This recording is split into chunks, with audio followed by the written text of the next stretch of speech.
Ustadz, bagaimana cara untuk tidak pernah berhenti bersyukur, selalu memandang ke bawah? Yang naik helikopter, tengok yang di bawah naik mobil. Kasihan kalau naik mobil ya. Siapa itu? Saya. Kemarin ke Kutacani, orang Kutacani menjemput naik helikopter.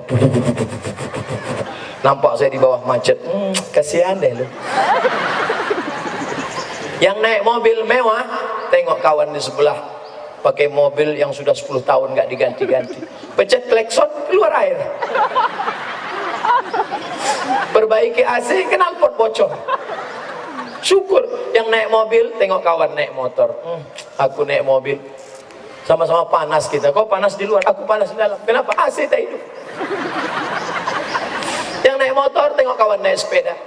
Unzur ila man huwa asfala minka, tengok ke bawah maka kau akan menjadi orang yang bersyukur. Yang duduk di sejuk sana tengok yang panas-panas, syukur kalian kan, enak panas. Yang tegak berdiri, tegak kalian, tengok saya Ustaz Somad tu udahlah tegak, kena panas bercakap lagi. Kita